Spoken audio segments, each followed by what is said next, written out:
अस्सलाम वालेकुम दोस्तों, ये हमारे कोर्स का आज पहला टॉपिक है एंटीवायरस एविजन का। ये कोर्स जो है ऑफिशियली डेटसिक की तरफ से रिलीज़ किया गया है। इस कोर्स को अगर कहीं और से आप बाय करेंगे या कहीं और से आप डाउनलोड करेंगे तो उस चीज़ का डेटसिक बिल्कुल भी ज़िम्मेदार नहीं होगा कि कौन आपको क्या देगा। ये कोर्स ऑफिशियली डेटसिक की तरफ से रिलीज़ किया गया है, तो आप डेटसिक के वेबसाइट से या तो डेटसिक के फेसबुक पेज से या तो आप हमें व्हाट्सअप से रब्ता करके ये कोर्स खरीद सकते हो, या तो इस कोर्स के मुतालिक आप जो भी सवाल पूछना चाहते हो तो आप पूछ सकते हो। दोस्तों, इस कोर्स में हमारा मुद्दा ये होगा, हमारा टॉपिक ये होगा कि एंटीवायरस को किस किस पॉसिबल मेथड से बाईपास किया जा सकता है। एंटीवायरस बहुत सारे होते हैं, जैसे कि आप ये सब जानते हो। हर एंटीवायरस अपने तरीके से काम करता है। फॉर एग्जांपल, अगर एक फाइल एक एंटीवायरस डिटेक्ट कर रहा है तो ये ज़रूरी नहीं है कि उस फाइल को दूसरा एंटीवायरस डिटेक्ट करे। ये डिपेंड करता है कि उस एंटीवायरस के पास इस एंटीवायरस के पास क्या इस वायरस का सिग्नेचर है कि नहीं है। फॉर एग्जांपल, दो एंटीवायरस हैं, एक है विंडोज़ डिफेंडर और दूसरा है ईस्ट एंटीवायरस। अगर ईस्ट एंटीवायरस किसी फाइल को डिटेक्ट कर रहा है तो हो सकता है उसको विंडोज़ डिफेंडर डिटेक्ट ना करे। अगर विंडोज़ डिफेंडर डिटेक्ट कर रहा है तो हो सकता है कि ईस्ट उसको डिटेक्ट ना करे। ये डिपेंड करता है उनके सिग्नेचर डेटाबेस पर।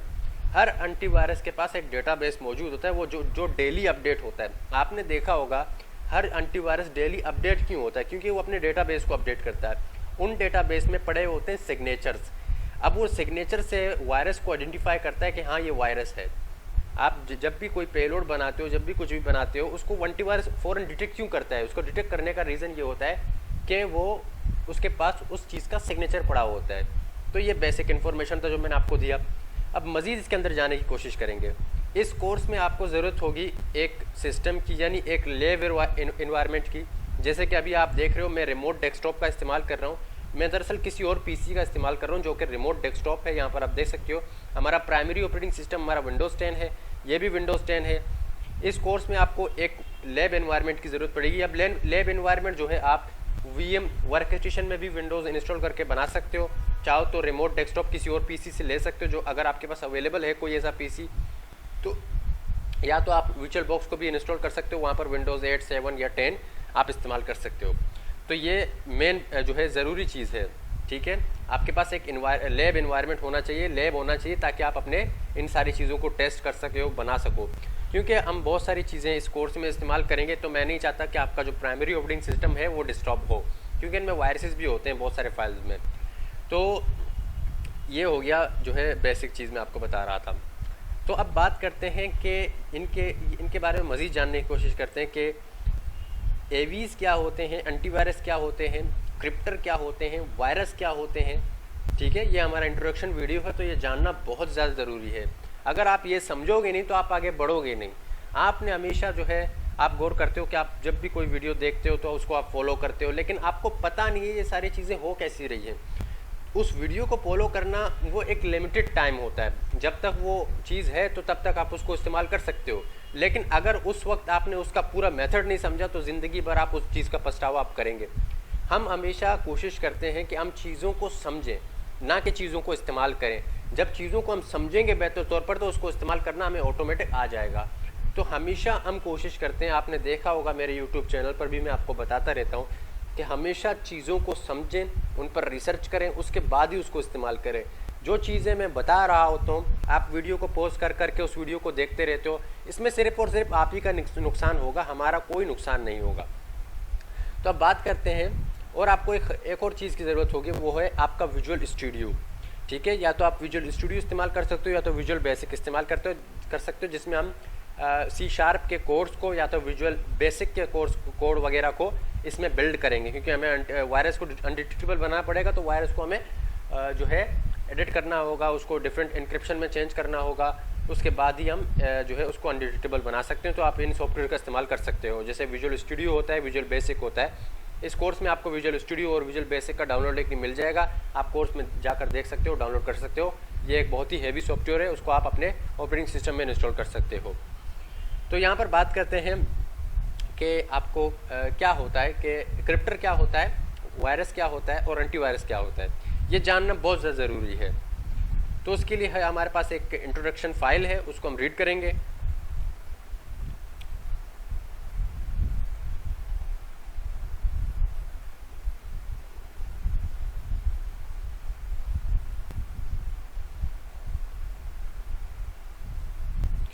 तो इंट्रोडक्शन फाइल में मैं आपको बता देता हूँ कि ये जो चीज़ें होती हैं ये क्या चीज़ है, इनको समझना बहुत ज़रूरी है।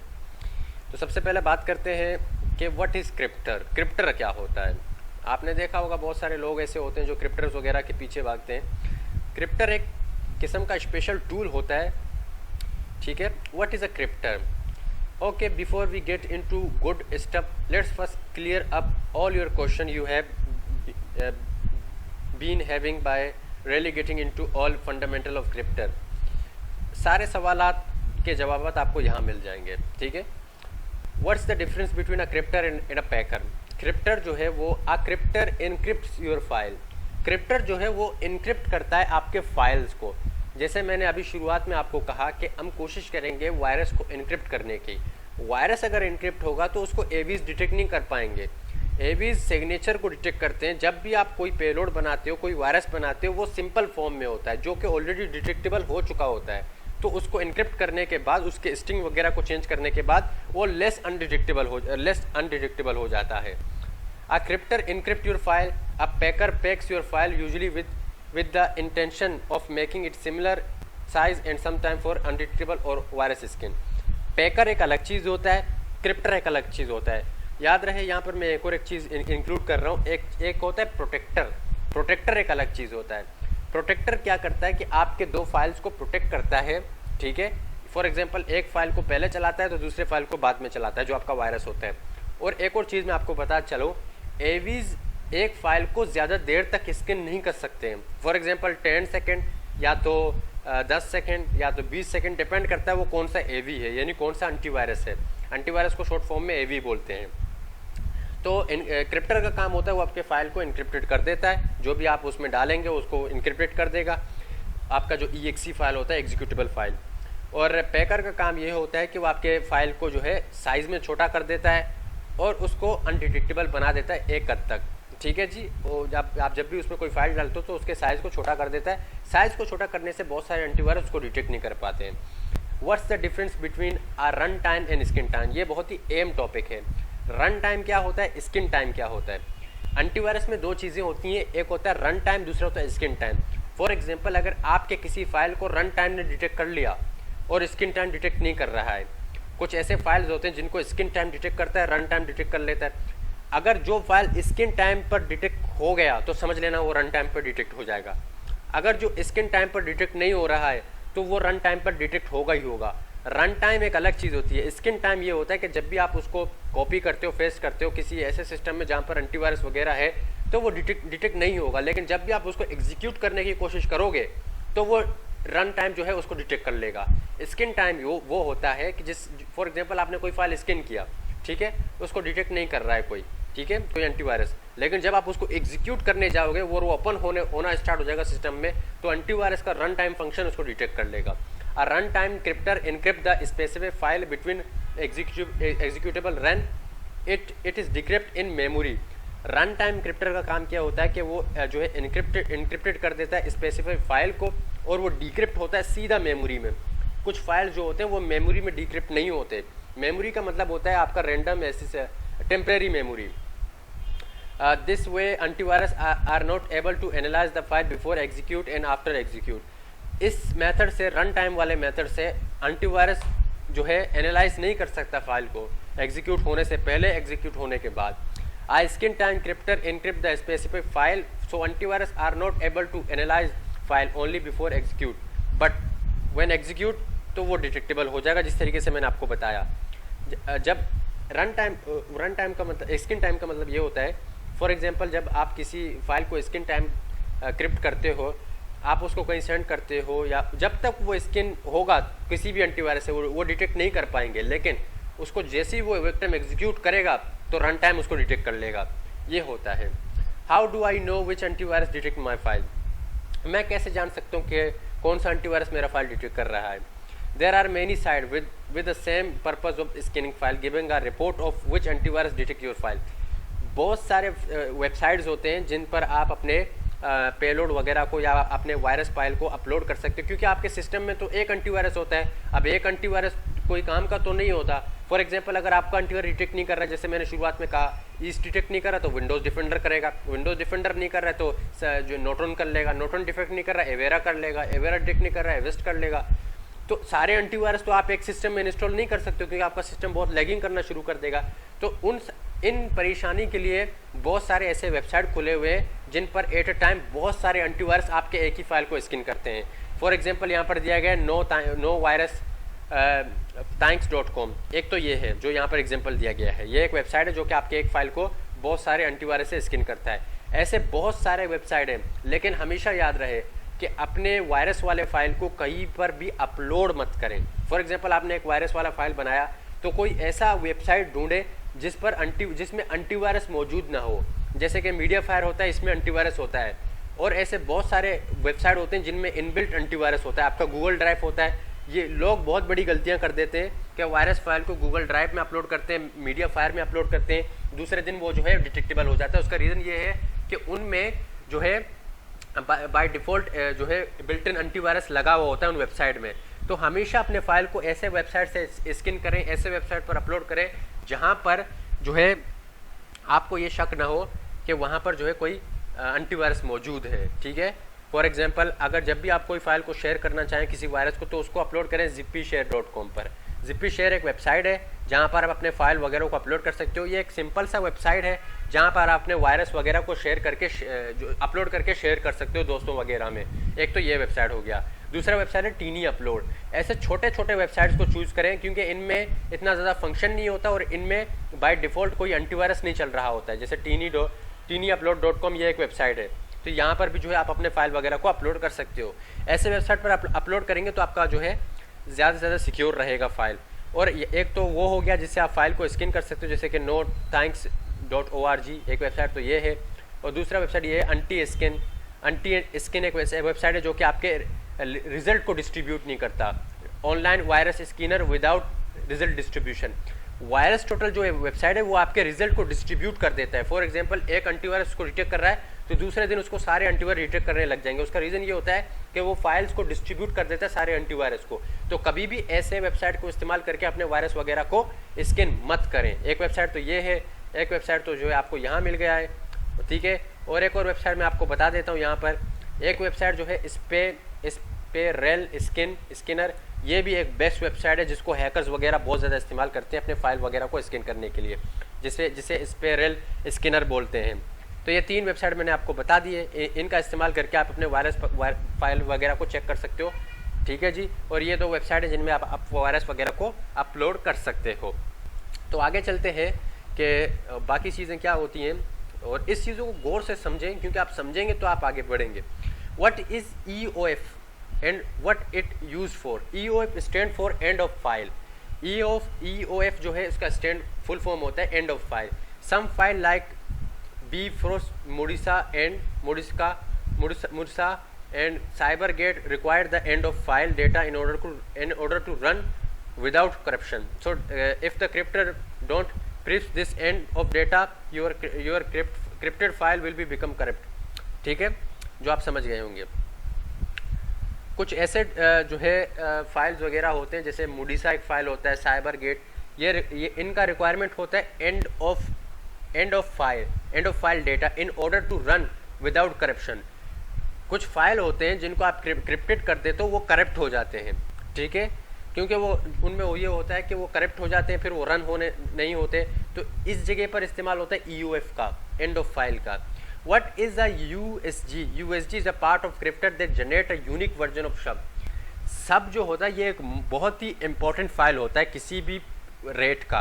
आपने देखा होगा बहुत सारे रेट ऐसे होते हैं जिनमें सब मौजूद होता है। सब एक फाइल होता है जो कि आपके बनाए हुए पेलोड को बाइंड कर देता है अपने अंदर और वो अनडिटेक्टेबल हो जाता है। अगर आपका सब डिटेक्टेबल है तो आपका जो है मान लीजिए कि आपका रेट डिटेक्टेबल है। सब एक बहुत ही बड़ा स्टेप होता है इस आपके क्रिप्टर में, आपके रेट में।